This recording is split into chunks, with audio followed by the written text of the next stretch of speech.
عزیزان گرامی اوقات، آج رجب المرجب کی 4 تاریخ ہے اور آج کا یہ دن ایک عظیم برکت والا دن شمار کیا جاتا ہے۔ اور ویسے بھی رجب المرجب جیسے ہی شروع ہوتا ہے، عبادتوں کی بہار، عبادتوں کا موسم شروع ہو جاتا ہے۔ جیسے ہی رجب کا چاند نظر آتا، میرے آقا صلی اللہ علیہ وسلم یہ دعا شروع کر دیتے تھے، اللہم بارک لنا فی رجب و شعبان وبلغنا رمضان۔ اے اللہ، ہمیں رجب اور شعبان میں برکتیں عطا کر اور رمضان تک ہماری زندگی کو پہنچا دو۔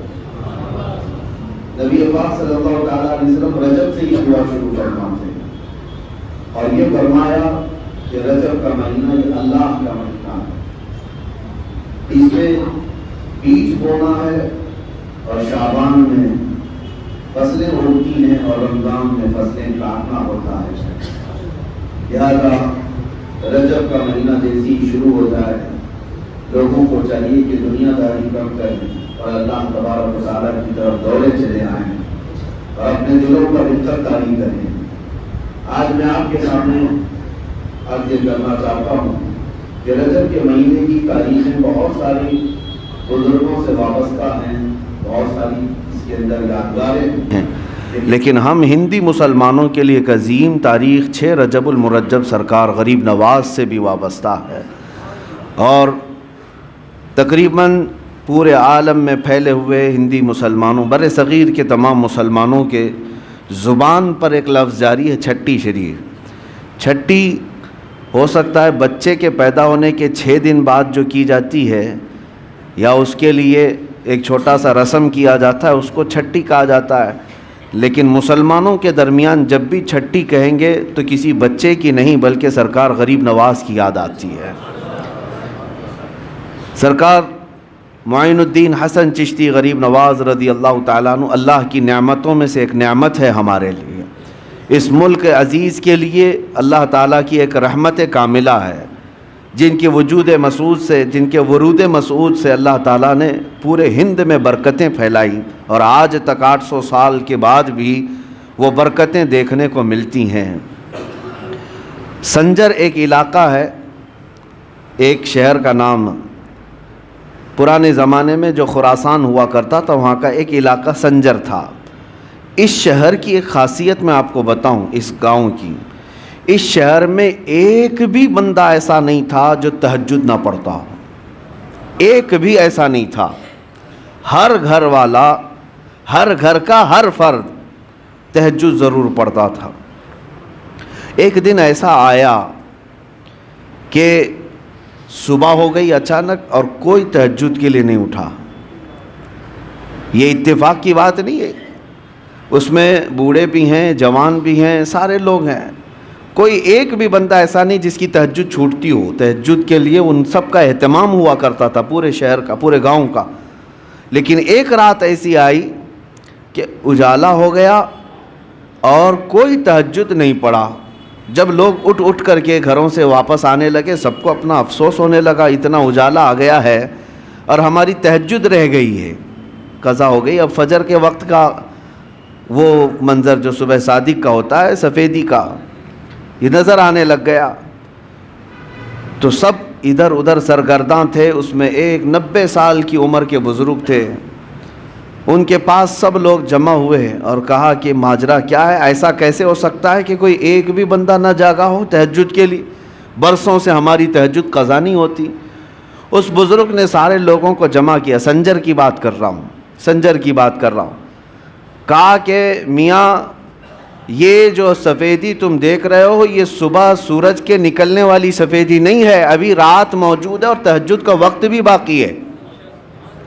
یہ اجالا وہ نہیں ہے جو روز سورج کے نکلنے سے پہلے آتا ہے، چلو میرے ساتھ۔ وہ صاحب کشف اور صاحب بصیرت بزرگ تھے، سارے قوم کو لے کر کے چلتے آئے، اور ایک گھر تھا حضرت خواجہ غیاث الدین کا جو سرکار غریب نواز کے والد گرامی ہے۔ اس گھر کے پاس آئے تو دیکھا روشنی وہاں سے نکل رہی ہے، اور ان کے گھر پر پوری سفیدی ہے اور پورے شہر، پورے گاؤں میں اجالا پھیلا ہوا ہے۔ اس بزرگ نے کہا چلو اس گھر کا یہ مسئلہ ہے. آئے گھر پر دستک دیا تو حضرت خواجہ غیاث الدین باہر آئے, پوچھا کہ کیا معاملہ ہے, تو مسکراتے ہوئے کہنے لگے آج میرے گھر میں بیٹے کی ولادت ہوئی ہے اور اس کا نام حسن رکھا گیا ہے. یہ وہی ولادت ہے جس کو آج پورے عالم میں غریب نواز کے نام سے یاد کیا جاتا ہے. عزیزان گرامی وقار, جن کی پیدائش اس حال میں ہو کہ وہ آتے ساتھ پورے شہر کو اجالا بخش رہے ہوں, تو پھر جس ملک میں قدم رکھیں اسلام کا اجالا کیوں نہ عطا کرے. وہ کفر کی اندھیریوں کو چھانٹ کر کے ہمیں اسلام کی روشنی دینے کے لیے ہی تو آئے تھے. عزیزان گرامی, سلطان الہند معین الہند سرکار غریب نواز رضی اللہ تعالیٰ عنہ سے ہماری صرف محبتیں اور عقیدتیں وابستہ نہیں ہے, بلکہ ہمارے ایمان اور اسلام کا رشتہ جڑا ہوا ہے. حقیقت تو بات یہ ہے کہ جتنے بھی صوفیہ اکرام, جتنے بھی مشائخ, جتنے بھی اولیاء ہند میں آئے, ان سب کی خدمات اپنی جگہ پر, لیکن آج علل اعلان ہم یہ کہہ سکتے ہیں کہ پورے بر صغیر کے چپے چپے پر آج کلمہ پڑھنے والوں کو یہ احسان ماننا ہوگا کہ کلمے کی تلقین بھی غریب نواز سے ہمیں ملی ہے. سلطان الہند سرکار غریب نواز رضی اللہ تعالیٰ عنہ کی بے انتہا وسعتیں, محنتیں, ان کی کاوشیں تھی جس کی وجہ سے اسلام آج ہر جگہ یہاں پر پھیلا ہوا اور چمک رہا ہے. اور اسی وجہ سے اب ہمیں ڈرنا بھی نہیں چاہیے کہ یہ غریب نواز کا پھیلایا ہوا دین ہے. ہاں, ڈرنا بھی نہیں چاہیے, اس لیے کہ اس وقت کی بات جب وہ آئے تھے, 6 یا 8 فقیر تھے ساتھ میں, فقراء کی ایک جماعت تھی, اور وہ دلی کی سرزمین سے ہوتے ہوئے جب اجمیر پہنچے تھے, تقریباً ہندوستانی سنی مسلمانوں کو واقعات معلوم ہے. کیا اجمیر والوں نے ان کا شاندار استقبال کیا تھا؟ کیا ان کے لیے پھول بچھا دیے تھے, ریڈ کارپیٹ بچھا دیا تھا؟ نہیں, وہ جس انداز سے اجمیر معلیٰ میں پہنچے تھے وہاں تو سخت مقابلہ تھا اور دشمنی کا سامنا تھا, حتیٰ کہ ان کو کسی درخت کے نیچے بیٹھنے تک نہ دیا جا رہا ہو, وہاں کے انا ساگر سے پانی نہ لینے دیا جا رہا ہو. ان حالات میں اگر کوئی اس زمین پر جمع رہ سکتا ہے تو وہ صرف عطائے رسول ہی ہو سکتا ہے. قرآن کہتا ہے جو لوگوں کو نفع دیتا ہے زمین میں وہ برقرار رہتا ہے, اور جو جھاگ ہے وہ اڑ کر چلا جاتا ہے. جو جھاگ ہے, کچرا ہے, وہ اڑ کر چلا جاتا ہے. سرکار غریب نواز یہاں تشریف لائے تھے, کسی کا قتل اور کسی کا خون کرنے نہیں آئے تھے, وہ انسانوں کو, اللہ کی مخلوق کو نفع پہنچانے آئے, جس کی وجہ سے آج تک زمین پر وہ برقرار ہیں.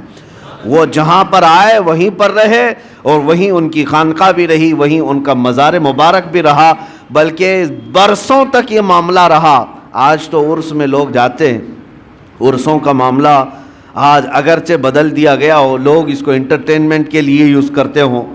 میں سب کی بات نہیں کر رہا, کچھ لوگ کمائی کے لیے, کچھ لوگ دھندے کے لیے. عرس اس لیے نہیں ہوتا تھا, بلکہ اولیاء اکرام کے جو عرس ہوتے تھے اس میں غیر مسلم بھی آتے تو اسلام قبول کر کے جاتے تھے. ان کی سیرتیں بیان ہوتی, ان کے کرامات کا ذکر ہوتا, اور ان کے خانقاہ پر پھر وہ اوراد و وظائف پڑھائے جاتے جو ان کی زندگی میں ہوتے تھے. تو جتنے دور دراز سے آئے ہوتے وہ اپنے دلوں کو صاف کر کے جاتے. کافر ہو تو ایمان لائے, گنہگار ہو تو توبہ کر کے صالح مسلمان بن کر کے جاتا. برسوں تک میں یہ بات اس لیے عرض کر رہا ہوں کہ وہ قبر میں جانے کے بعد بھی لوگوں کی اصلاح آج بھی کر رہے ہیں. قبر میں چلے گئے لیکن جو قریب آتا ہے وہ توبہ کر کے جاتا ہے, اپنے گناہوں سے سچی توبہ کر کے وہاں سے نکل رہا ہے. اور ایک دو نہیں, ہزاروں کے واقعات اس طرح ہے. کرامات اپنی جگہ پر, کسی کو بچہ مل جائے, کسی کو روزی مل جائے, کسی کو کچھ مل جائے, یہ اپنی جگہ پر. لیکن میں سمجھتا ہوں غریب نواز کے دربار کی سب سے بڑی کرامت یہ ہے کہ بے ایمانوں کو ایمان مل جاتا ہے اور گنہگاروں کو سچی توبہ مل جاتی. یہ سب سے بڑی کرامت ہے. عزیزان گرامی وقار, آپ کا آنا ہندوستان اس طرح سے نہیں ہے جیسے بادشاہ لوگ یہاں پر آئے. تیمور آیا, یا پھر علاء الدین خلجی کی بات ہے, احمد شاہ ابدالی کی بات ہے, جن کے ذکر سے لوگ آج پریشان بھی ہوتے ہیں.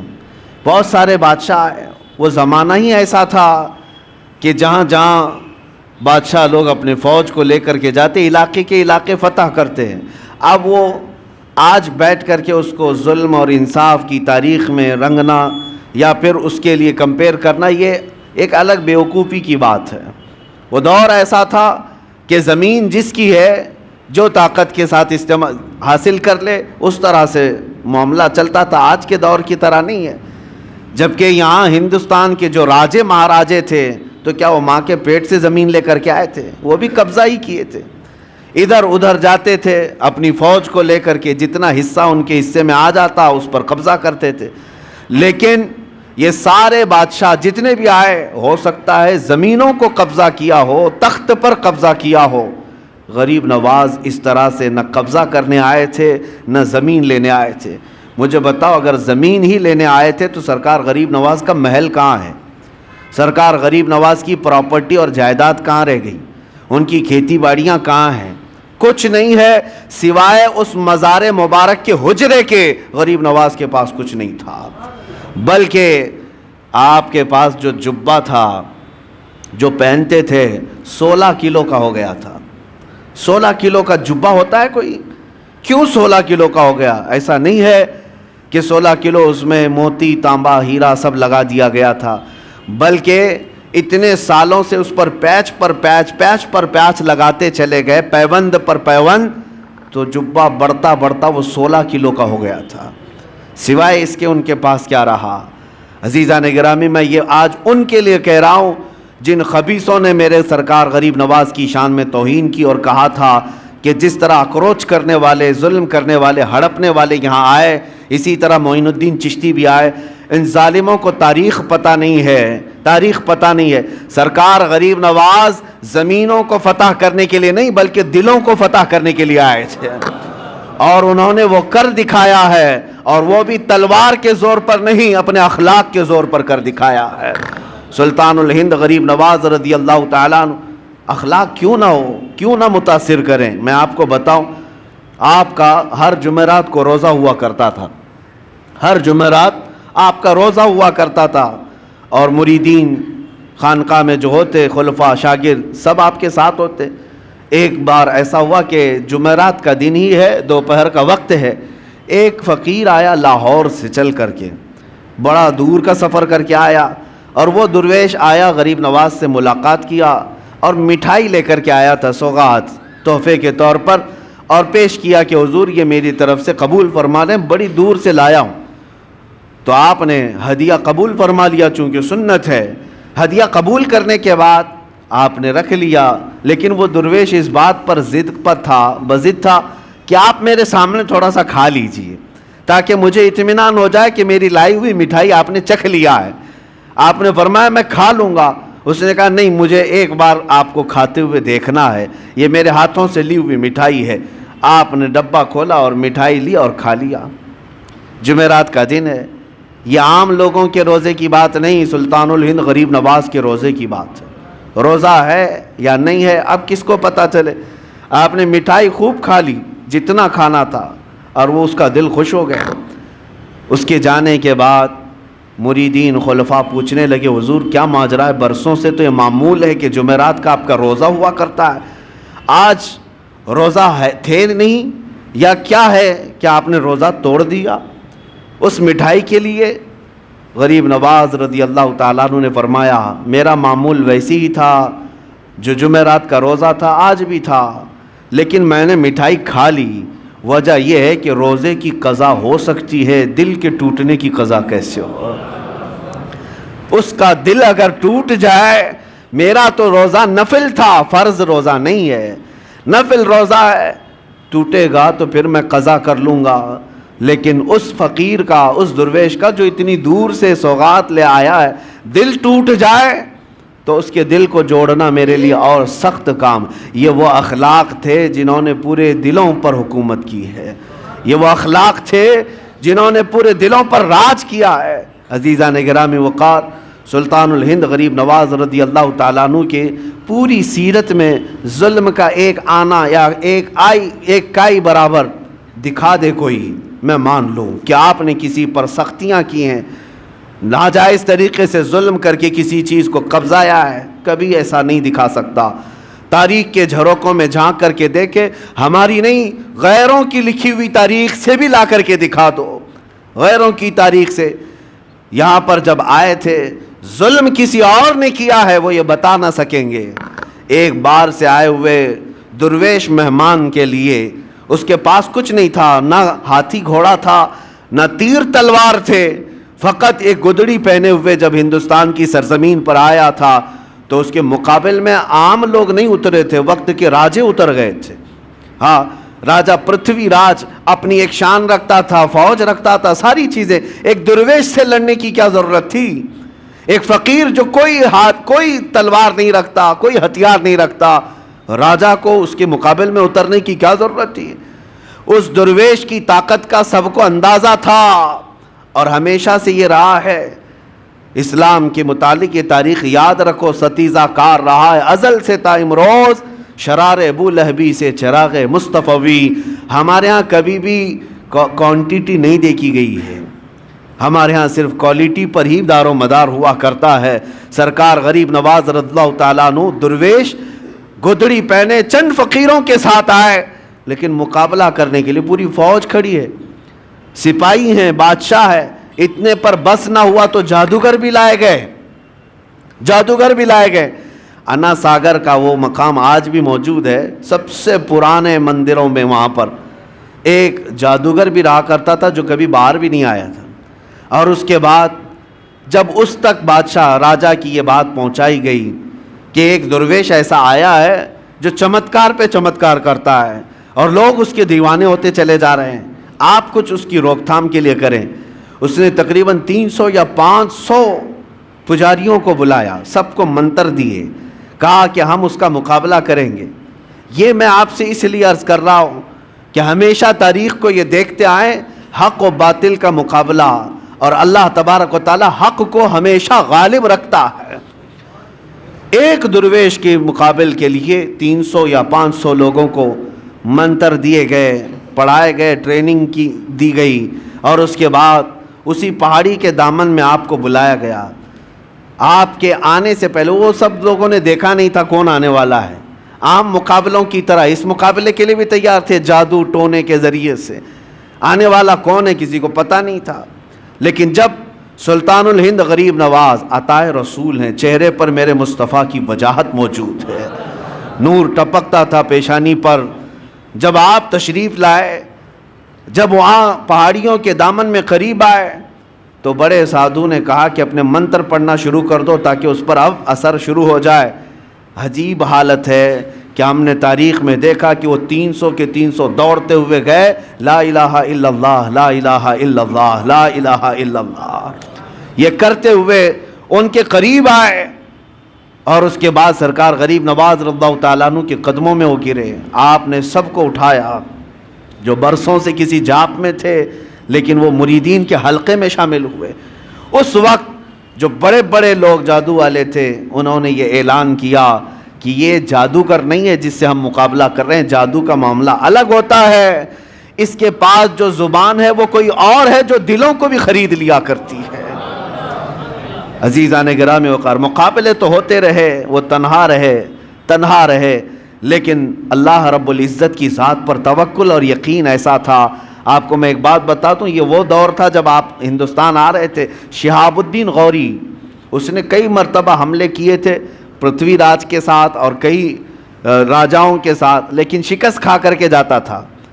آپ سرکار غریب نواز تشریف لا رہے تھے، وہ شکست کھائے ہوئے جا رہا تھا، تو نظر پڑی یہ فقیروں کے قافلے پر کہ یہ کہاں جا رہے ہیں، تو سرکار غریب نواز نے پیغام بھیجا بادشاہ وقت کو، اور اس کے سپاہی ہاتھی گھوڑے ہتھیار سب لے کر جا رہے۔ آپ نے پیغام یہ بھیجا کہ ہم ہندوستان فتح کرنے جا رہے ہیں۔ کون لوگ؟ 8 فقیر لوگ۔ سرکار غریب نواز یہ کہہ رہے ہیں کہ ہم ہندوستان فتح کرنے جا رہے ہیں، اور ادھر کی فوج شکست کھا کر جا رہی ہے پورے ہاتھی گھوڑے ہتھیار کے ساتھ۔ تو وہ ایک کہکہا لگایا کہ یہ گدڑی پہنے ہوئے درویش بات کہہ رہے ہیں ہندوستان فتح کرنے کی، کیا دیکھتے نہیں ہمارے پاس کتنی بڑی فوج ہے، کتنی بڑی طاقت ہے، کیا کیا ہتھیار سے ہم لیس ہیں۔ تو سرکار غریب نواز نے فرمایا بات یہی ہے، فرق یہی ہے کہ تم جب بھی جاتے ہو یہ ہاتھی گھوڑے اور ہتھیاروں پر بھروسہ کر جاتے ہو، معین الدین اللہ کے بھروسے جا رہا ہے۔ اللہ ہمارے ساتھ ہے، اور تاریخ نے آج دیکھ لیا جو اللہ پر توکل کر کے آیا تھا 800 سال گزر گئے، کرسی ابھی ہلنے کا نام نہیں لیتی، آج تک وہ حکومت قائم ہے، دلوں پر قائم ہے، دلوں پر قائم ہے۔ عزیزان گرامی وقار، ہم تو ہم ہیں، غیر بھی ان کو سلطان الہند کہتے ہیں۔ آج سرکار غریب نواز رضی اللہ تعالیٰ عنہ کی عظمت کو آج تسلیم کرتے ہیں۔ میں جو بات عرض کر رہا تھا وہ یہ، مقابلے کیوں نہ ہوں گے، ہر طرح سے ظلم کے ساتھ آپ کو شکست دینے یا ہٹانے کی کوششیں ہر لمحہ ہوئی، لیکن ایک درس ملتا ہے آپ کی زندگی سے، ایک درس ملتا ہے، چاہے اندھیرا کتنا بھی آ جائے صبح تو ہونا ہے، رات کتنی کالی کیوں نہ ہو جائے سورج کو نکلنا تو ہے ہی ہے۔ اس لیے میرے عزیزو، زندگیوں میں اگر کبھی کٹھنائیں آئیں، مصیبتیں آئیں، مشقتیں آئیں، تو ایسا نہیں کہ زمین چھوڑ کر بھاگ جائیں یا ہا ہو کر کے اپنے آپ کو بے قابو کر لیں، بے صبرا پن دکھائیں، نہیں، تھوڑی دیر انتظار کریں۔ اللہ کریم اپنے بندوں کو آزماتا ہے، اور جو استقامت کے ساتھ جمے رہتے ہیں پھر اپنی مدد بھی نازل فرماتا ہے، مدد بھی نازل فرماتا ہے۔ آپ کیا سمجھتے ہیں کہ سرکار غریب نواز جیسی آئے سب کرامتوں سے سب کچھ حل کرتے چلے گئے؟ سب کچھ حل کرتے چلے گئے، ادھر کرامت دکھائی ادھر کھانا آ گیا، ادھر کرامت دکھائی ادھر کپڑے آ گئے؟ نہیں، اولیاء کاملین اپنے نفس کے لیے، اپنی ذات کے لیے کرامتوں کا صدور نہیں کرتے۔ ہاں، وہ بے اختیار ان سے کچھ کام صادر ہوتے ہیں، بے اختیار ہوتے ہیں۔ وہ ایسا نہیں ہے کہ کوئی موکل ہے اس کو کہہ دیں حاضر ہو جا، ابھی مجھے سونا لا کر کے دے دے، ابھی مجھے چاندی لا کر دے دے، مٹھائی کی خواہش ہوئی فلاں مٹھائی کی دکان سے مٹھائی لا کے دے دے۔ یہ کرامتوں کا مطلب یہ نہیں ہوتا، وہ اپنی ذات کے لیے، پیٹ بھرنے کے لیے کرامتوں کا استعمال نہیں کرتے۔ ان کے پاس کرامتوں کا اختیار تھا، باوجود اس کے فاقے پر زندگی گزارتے تھے، مشقتوں سے گزرے ہیں۔ آپ کو پتہ ہے، آپ کے ایک صاحبزادے خواجہ حسام الدین رحمۃ اللہ تعالی علیہ بچپن میں مدرسے سے پڑھ کر کے آ رہے تھے، اور بھی طلبہ تھے، کسی استاد کے پاس پڑھ کر کے آ رہے تھے، بیچ راستے میں ان کو چکر آ گیا اور گر گئے۔ دوستوں نے اٹھایا، کہا حسام الدین کیا بات ہے؟ کہا 2 دن سے ہم کھانا نہیں کھائے، سرکار غریب نواز کے بیٹے ہیں، کھانا نہیں کھائے، بھوک کی شدت ہے کہ آج کمزوری آ گئی، گر گئے۔ تو وہ دوستوں نے پوچھا کیا آپ نہیں کھائے؟ تو آپ کے والد کہا وہ پچھلے 8 دن سے تو فاقے میں ہیں، وہ روزہ رکھتے ہیں، دن میں شام میں پانی پی لیتے ہیں، ان کا تو فاقہ اور ہے۔ بیٹے نے صرف اتنا کہا دوستوں سے، سب گئے اپنے اپنے گھروں میں جا کر کہنے لگے کہ آج تو بڑا غضب ہوا، ہم نے سلطان الہند معین الدین حسن چشتی رضی اللہ تعالیٰ عنہ کے بیٹے کو فاقے میں گرتے ہوئے دیکھا، اور انہوں نے بتایا کہ ان کے گھر میں فاقہ چل رہا ہے۔ جب بچوں نے یہ بات پہنچائی اپنے والدین سے، تو شام سے پہلے جتنے متعلقین تھے سب بڑے بڑے طبق کھانے کے بھر بھر کر کے خانقاہ پر لے آئے۔ حضرت سرکار غریب نواز بیٹھے ہوئے تھے، دیکھا اچانک آج کھانے کا اس قدر وافر انتظام، کثیر تعداد میں کھانا آ گیا ہے۔ پوچھا کہ یہ بات کیا ہے، آج اتنا کھانا کیسے آ گیا؟ لوگوں نے کہا کہ حضور آپ نے کبھی اشارہ تک نہیں کیا کہ آپ کے گھر پہ فاقہ ہے، ہم غریبوں کو آپ حکم فرما دیں ہم اپنی جان حاضر کر دیں، کیسے تم لوگوں کو کس نے بتایا؟ سرکار غریب نواز نے پوچھا تو لوگوں نے کہا آج حضرت آپ کے صاحبزادے حسام الدین چکرا کر گر گئے تھے، پوچھا ہمارے بچوں نے تو انہوں نے بتایا کہ آپ پچھلے 1 ہفتے سے فاقے میں ہیں اور وہ کمزوری کی وجہ سے گر گئے تھے۔ حضرت خواجہ غریب نواز رضی اللہ تعالیٰ عنہ کھانا تو کھا لیے، ان کے ساتھ بیٹھ کر کے کھائے، اور اس کے بعد اپنے گھر پر آئے، بلائے حسام الدین کہاں ہیں؟ بیٹا سامنے آیا، کہا اب میری نظروں سے تم ہمیشہ کے لیے دور ہو جاؤ، اس لیے کہ یہ فاقہ میں دنیا کے لیے نہیں میرے رب کی رضا کے لیے کرتا تھا، اور جو میرے رب کے راز کو باہر لوگوں میں افشا کرے میں اسے اپنے چھت کے نیچے نہیں دیکھنا چاہتا۔ یعنی اس بات سے آپ اندازہ لگائیں کہ یہ نہیں ہے کہ کرامتوں کے ظہور اور صدور سے طبق کے طبق وہ کھانے اتروائیں، اگر وہ چاہتے تو یقیناً اللہ ضرور دیتا، وہ سونے چاندی کے قلعے کیے ہوئے محل میں رہ سکتے، لیکن اولیاء کاملین پہلے سٹرگل کرنا سکھاتے ہیں، مشقتوں کا سامنا کرنا سکھاتے ہیں، کیونکہ سنت مصطفیٰ یہی ہے، نبی پاک صلی اللہ تعالیٰ علیہ وسلم کی سنتیں یہی ہیں۔ آج تھوڑی سی مصیبتوں پر ہم گھبرا کر کے واویلا مچاتے ہیں، حالات خراب ہیں، ادھر جاؤ ادھر جاؤ۔ ہوا کیا تمہارے ساتھ آج؟ کس نے تمہیں آج آزمایا ہے؟ وہ تلواروں کے نیچے بھی سجدے نہیں چھوڑتے تھے۔ آج تمہیں کون ہے جو اذانوں سے روکتا ہے؟ کون ہے تمہیں مسجدوں میں جانے سے روکتا ہے؟ کوئی نہیں روکتا۔ تم تو آج محو خواب ہو اور خراٹے لیتے ہوئے اپنی نمازیں قضا کر جاتے ہو، کوئی تمہیں روکنے والا نہیں۔ عیش و عشرت آج اللہ نے اتنا دیا ہے جتنا ماضی میں کبھی لوگوں کو ملی نہیں ہوگی۔ آج تک بتاؤ، کیا تم یا تمہاری اولاد کبھی ننگے رہے؟ کیا کوئی رات ایسی ہو کہ مجبوری کی وجہ سے یا بے سر و سامانی کی وجہ سے تم بھوکے سو گئے ہو؟ نہیں، اپنی پسند سے ہو سکتا ہے کوئی بھوکا سو جائے، لیکن غربت کی وجہ سے بھوکا سوئے کوئی آج بہت مشکل نظر آتا ہے۔ سب کو اللہ آج کھلا رہا ہے، سب کو پلا رہا ہے، سب کو پہنایا ہے، ساری نعمتیں ہمارے پاس ہے، لیکن اسلام کو جو ہم نے اجنبی بنا رکھا ہے اپنے گھروں میں، یہ بہت حیرت کی بات ہے، یہ بہت حیرت کی بات ہے۔ جس اسلام کا نام ہمیں عزت دیتا ہے، جس مصطفیٰ کی نسبت ہمیں عزت دیتی ہے، اسی اسلام کو ہم نے آج اجنبی بنا کر رکھا ہے۔ اجنبی کا مطلب کیا ہے؟ ہم اسلام زندہ باد، اسلام زندہ باد کے نعرے سڑکوں پر لگا سکتے ہیں، اپنے گھر میں لگاؤ، اپنے گھر میں اسلام کو زندہ کر کے دکھاؤ۔ تم اپنی بیٹیوں پر اسلام کو پسند کرتے ہو؟ کیا تم اپنی بیویوں پر، اپنی بہنوں پر اسلام کو پسند کرتے ہو؟ اگر اسلام کو پسند کرتے تو ان کا حجاب کیوں آج نکل گیا؟ ان کا پردہ کیوں نکل گیا؟ گویا کہ ہم اسلام کو صرف مسجدوں میں پسند کرتے ہیں، باہر شادی محل میں جا کر کے دیکھیں، ہال میں، وہاں کوئی اسلام نہیں ہے۔ اسلام کو پسند ہی نہیں کرتا مسلمان، اجنبی بنا رکھا ہے۔ اپنے برتنوں پر، اپنے دسترخوانوں پر کیا اسلام کو پسند کرتے؟ اگر تمہیں اپنے کھانے میں بھی اسلام پسند تھا تو یہ کیا ہے کھڑے کھڑے قطاروں میں جو کھاتے ہیں؟ کیا یہی اسلام ہے؟ اگر تمہیں اپنے لباس میں اسلام پسند تھا تو ذرا اپنے اوپر جھانک کر کے دیکھ لیتے۔ اپنے چہرے پر اگر اسلام پسند تھا آئینے میں جا کر دیکھ لیتے۔ ہم نے خود اجنبی بنا دیا ہے اسلام کو اپنے گھروں میں، اور ہم بات کرتے ہیں اسلام کے لٹنے کی، کہ اسلام کو فلاں لوٹ رہا ہے، اسلام کے اوپر فلاں جو ہے ظلم کر رہے ہیں۔ خود اپنوں کا جو ظلم ہے اس کا کیا ہے؟ میں بات الگ نہ چلی جائے، آپ کو اس لیے عرض کر رہا ہوں کہ وہ وقت کے سلطان معین الدین حسن چشتی غریب نواز، جن کی حکومت آج بھی ہمارے دلوں پر قائم ہے، لیکن پابندیاں ایسی تھیں ان کی زندگی پاک میں، قسم خدا کی سارے لوگ مل کر کے، میں چیلنج کرتا ہوں، ایک روایت ڈھونڈ کر کے لاؤ کہ غریب نواز کی ایک نماز کیا ایک رکعت کبھی قضا ہوئی ہو، کبھی کوئی نماز قضا کی ہو، نہیں لا سکو گے۔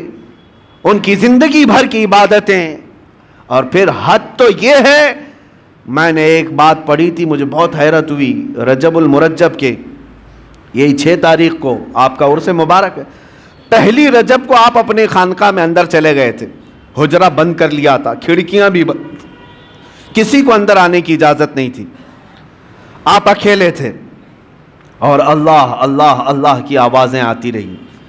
6 رجب تک لوگ دن رات آوازیں سنتے تھے باہر سے، اور 6 رجب کے عین دوپہر کے وقت آواز بند ہو گئی، آواز رک گئی۔ اب میں آپ سے پوچھتا ہوں کہ ایک کمرہ پورا چاروں طرف سے بند ہو، کھڑکیاں بھی بند ہیں، دروازے بھی بند ہیں، اندر کیا حال ہوگا؟ گرمی کا حال یا پسینے کا حال کیا ہو سکتا ہے؟ کوئی ہوا کا انتظام نہ ہو، آپ اندازہ کر سکتے ہیں۔ لیکن جب آواز بند ہوئی تو خلفاء و مریدین نے کافی انتظار کے بعد دروازہ توڑ دیا۔ انہیں ایسا لگا کہ شاید آپ کے ساتھ کچھ ہو نہ گیا ہو، دروازہ توڑ دیا تو دیکھا آپ چارپائی پر لیٹے ہوئے ہیں، اور آپ کی روح کب سے انصری سے پرواز کر چکی ہے، آپ کا وصال ہو چکا۔ لیکن اندر آتے ہی جیسے ہی مریدین کی نظر پڑی، پیشانی پر لکھا ہوا تھا ھذا حبیب اللہ مات فی حب اللہ، یہ اللہ کا حبیب ہے، اللہ کی محبت میں چلا گیا ہے۔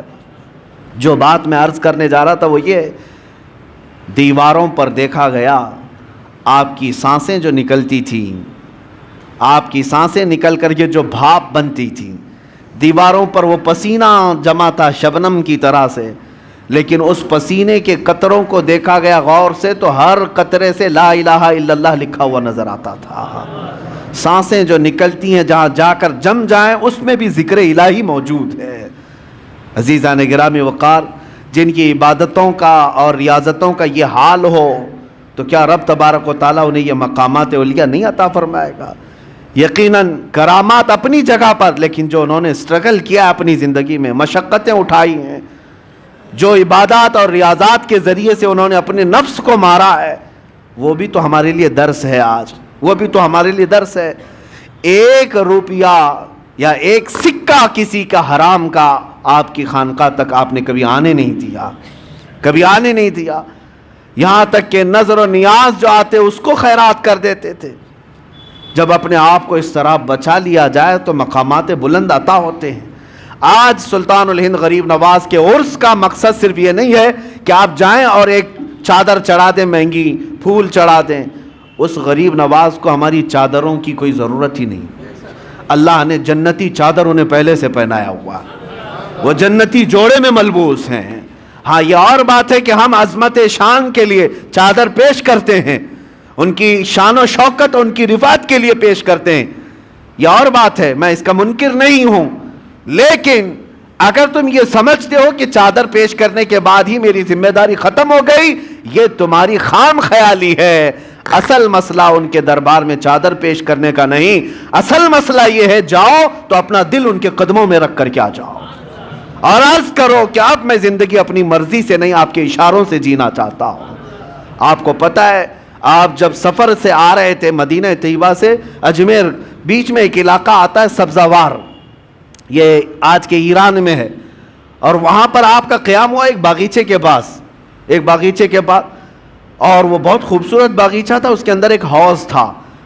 یہ باغیچہ اور حوض وہاں کے حاکم کا تھا، اس وقت کا جو حاکم تھا، بڑا ظالم آدمی، لوگوں کا مال اتنا لوٹتا تھا کہ لوگ پریشان تھے، ہفتہ وصولی والا سسٹم، اور پھر اس کا ایسا ظلم تھا کہ کوئی باغیچے میں اجنبی نہ آئے۔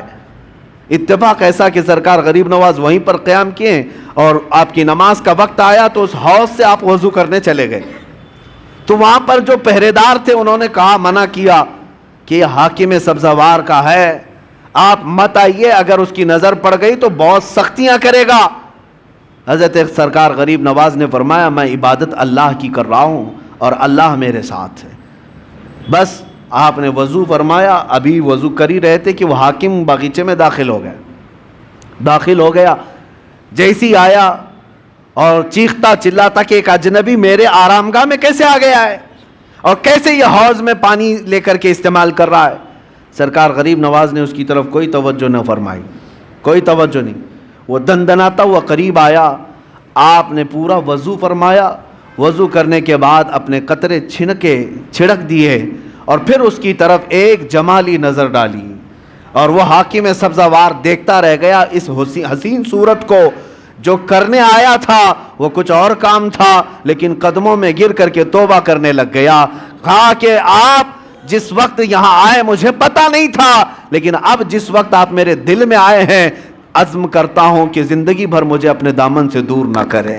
میرے عزیزو، سلطان الہند کے پاس آئے، لیکن حاکم سبزہ-وار جو تھا غریب نواز کے قدموں میں گر کر معافی مانگا، توبہ کیا، اور اتنا ہی نہیں بلکہ واپس جانے کے بعد زندگی بھر لوٹی ہوئے مال کو سب کے اصل مالکوں تک پہنچایا، سب کو لوٹایا اور اپنا گھر بار بھی بیچ دیا۔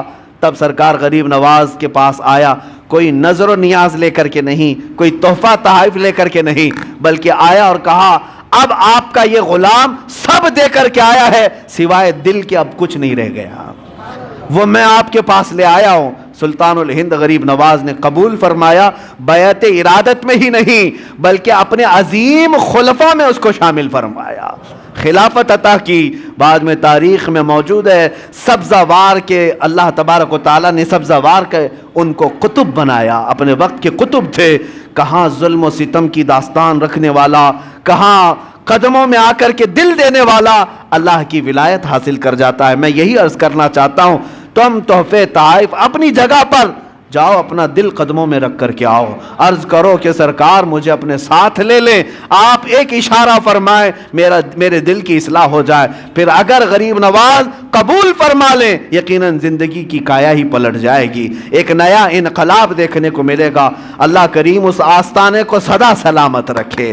اجمیر معلیٰ کے فیوز و برکات اللہ تعالی ہماری نسلوں کو صبح قیامت تک عطا فرمائے۔ عزیزان گرامی، اپنے بچوں کو یہ نصیحت بھی کرو، یہ وصیت بھی کرو کہ ہندوستان میں ہم غریبوں کو اسلام ملا ہے تو وہ اجمیر معلیٰ کی دھرتی کا فیض ہے، سرکار غریب نواز کے احسانات ہیں۔ اس لیے کہ انٹرنیٹ کا زمانہ ہے، ڈیجیٹل زمانہ آنے والا ہے، کل کو چل کر کے کوئی ٹائی سوٹ بوٹ والا کوئی آئے اور کہہ دے کہ ہم نے اسلام پھیلایا ہے، تو ہمارے بچے تو گوگل والے ہیں، ہمارے بچے تو گوگل کے شاگرد ہیں، ان کو یہی نہ لگنے لگ جائے کہ سارا اسلام گوگل سے پھیلا ہے۔ اس لیے بچوں کو یہ سمجھاؤ گوگل ہو کہ پوگل ہو یہ بہت زمانے کے بعد کی بات ہے۔ سلطان الہند غریب نواز اس وقت اسلام پھیلا رہے تھے جب تو تار کا بھی سسٹم نہیں تھا، جب ٹیلی فون کا بھی معاملہ نہیں تھا، لیکن اپنی مختصر سی زندگی میں 90 لاکھ لوگوں کے دلوں میں اسلام کو روشن فرمایا ہے۔ وہ ان کا احسان ہے اور یہ احسان صبح قیامت تک رہے گا۔ اللہ کریم سرکار غریب نواز کے دربار سے ہم سب کی نسبتوں کو ہمیشہ صدا قائم رکھے۔ عرض یہی کرتا ہوں اس غریب نواز کے دربار میں کہ ہماری سلامی وہاں تک پہنچ جائے، جمعہ میں یہاں بیٹھے ہوئے ہر عاشق کو مولا اجمیر کی حاضری قبول فرما لے۔ خواجہ ہند وہ دربار ہے اعلیٰ تیرا، کبھی محروم نہیں مانگنے والا تیرا۔ وآخر دعوانا الحمدللہ رب العالمین۔ السلام علیکم۔